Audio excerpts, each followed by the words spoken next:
दोस्तों नमस्कार। क्या दिल्ली शहर में सिर्फ रहने वाले 13 लाख वोटरों का सरकार को कोई परवाह नहीं है? दोस्तों आज एक आंकड़ा आया जिस सर्वे के मुताबिक ओला उबर में तकरीबन आज के डेट में 13 लाख ड्राइवर्स जुड़े हुए हैं और जिस तरह से ये कंपनियां ड्राइवरों का शोषण कर रही है।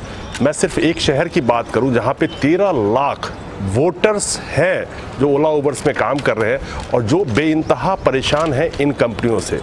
जैसा कि इन कंपनियों को एक नाम दिया गया जिग इकॉनमी वर्कर, उसके ऊपर एक आंकड़ा आया है जिसके तहत ये कहा गया है कि ना ही इनमें काम करने वालों को कोई जॉब सिक्योरिटी है, ना ही कोई बेनिफिट्स है, कुछ भी नहीं है। लेकिन जिस तरह से 5-7 सालों से ये जिग कंपनियां, जिनको बहुत खूबसूरत सा नाम दिया गया है जिग कंपनी, यानी कि जो ऐप बेस्ड कंपनी है वो जो काम कर रही है और जिस तरह से बिना किसी कानून के अंदर में आए हुए लोगों का शोषण कर रही है और उनका जो स्वरोजगार था उसके ऊपर उन्होंने कब्जा कर लिया है। चाहे वो रिटेल में काम करने वाले फ्लिपकार्ट हो, अमेज़न हो, ये ऐप बेस्ड कंपनी जो खास करके कैब एग्रीगेटर है जो लोगों के जान से खेल रही हैं। कितने ड्राइवर्स ने आत्महत्या कर लिए, कितने ड्राइवर्स की हत्याएं कर दी गई, कितने ऑटो ड्राइवर्स का रोजी रोटी छिन गया इनकी वजह से, जो कि कैब एग्रीगेटर्स ज़बरदस्ती ऑटो से भी कम रेट पे ऐसी कैब चलवाते हैं जो चलाना बिल्कुल नामुमकिन है, जिसकी वजह से कितने लोगों ने आत्महत्या कर ली क्योंकि उनकी इनकम नहीं हो पा रही है। यहाँ पे एक बात करना बहुत ज़रूरी है कि इन आंकड़ों के मुताबिक जहाँ 13 लाख ड्राइवर सिर्फ ओला उबर में काम कर रहे हैं, जो ऑटो वालों की रोजी रोटी छीनी गई है उनकी संख्या सिर्फ जोड़ लीजिए आप, और जिस तरह से पूरे टैक्सी ट्रेड को तहस नहस किया ओला उबर ने स्पेशली, उसी तरह से जो स्विगी, जोमेटो, फूड पांडा में काम करने वाले डिलीवरी बॉयज़ हैं उनकी किस तरह से शोषण हो रहा है, ये सब आपके सामने है। यानी कि मैं यहाँ पे एक संख्या की बात करूँ तो तकरीबन 30 से 40 लाख लोगों की संख्या होगी जो वोटर्स हैं इनके, जिसकी ज़िंदगी को बर्बाद कर रहे हैं ये ऑनलाइन कंपनियाँ। जिस तरह से देश में बेरोजगारी का आंकड़ा दिन ब दिन टूटता जा रहा है। अभी भी एक आंकड़ा आया था जो 2-3 दिन पहले आया है कि हर स्टेट का डेटा आया, हर राज्य का डेटा आया कि किस तरह से बेरोजगारी बेइंतहा बढ़ी है उन राज्यों में। खैर उन आंकड़ों की मैं अगली वीडियो में बात करूंगा। तो उन वोटरों का कोई जिम्मेवार नहीं है? क्या सरकार के लिए ये वोटर्स नहीं है? क्या सरकार के लिए सबसे बड़ी ये ऐप बेस्ड कंपनियां हैं जो इन्हीं के जनता को शोषण कर रही है, गैर कानूनी तौर पे चल रही है, लोग आत्महत्या कर रहे हैं?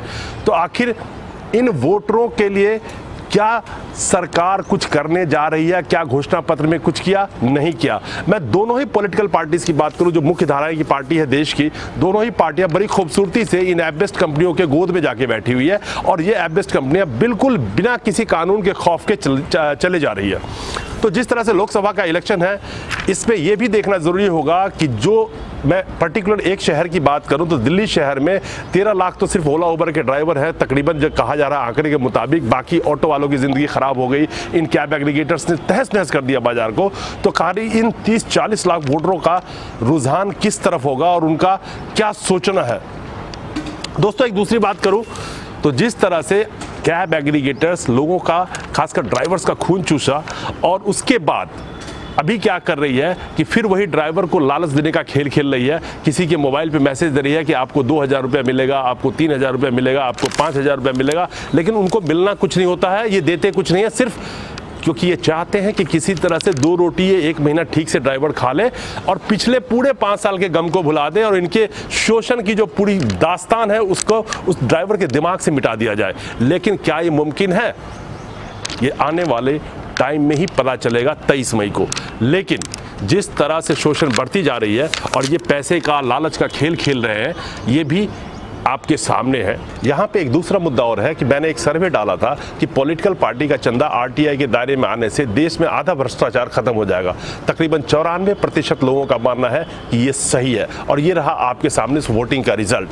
दूसरा मुद्दा मैंने एक डाला था कि क्या आज की मीडिया गोदी मीडिया बन चुकी है, पॉलिटिकल पार्टीज के हाथों का खिलौना बन चुकी है? उसमें भी तकरीबन 90% लोगों ने कहा कि हाँ। दोस्तों मैं ये बात इसलिए कर रहा हूँ कि जिस तरह से इलेक्टोरल बॉन्ड के ऊपर सुप्रीम कोर्ट का फैसला आया है और सुप्रीम कोर्ट बार बार कह रही है कि जो पॉलिटिकल पार्टीज को डोनेशन या चंदा देती है उसका नाम सार्वजनिक किया जाना चाहिए इस इलेक्टोरल बॉन्ड के तहत, और दोनों ही पार्टियां इस बात से इनकार कर रही है।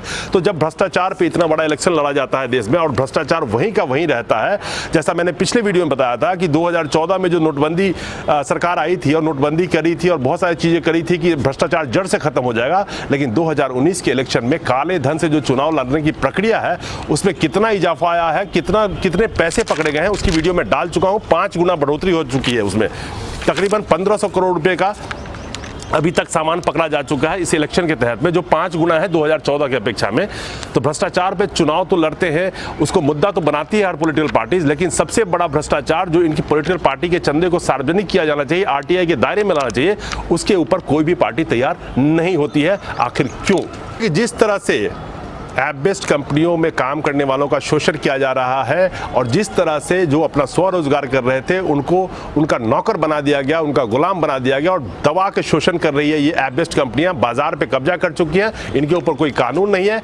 तो जिस तरह से दिल्ली में वोटरों की संख्या, अगर ओला उबर के ड्राइवर्स की बात करी जाए तो 1.3 मिलियन यानी कि 13 लाख बताई जा रही है। अब आप स्विगी में काम करने वालों की संख्या जोड़ लीजिए, जोमेटो में जोड़ लीजिए, फूड पांडा में जोड़ लीजिए, और भी बहुत सारे ऐप बेस्ड कंपनियां काम कर रही है, उनकी जोड़ लीजिए, और जिस तरह से लोगों का शोषण कर रही है, तो तकरीबन दिल्ली के अंदर ही लाखों लाख वोटर जो इन कंपनियों के शोषण के शिकार हैं, उसके ऊपर सरकार ने कोई तवज्जो नहीं दिया, उसका कोई मुद्दा नहीं है इस इलेक्शन में।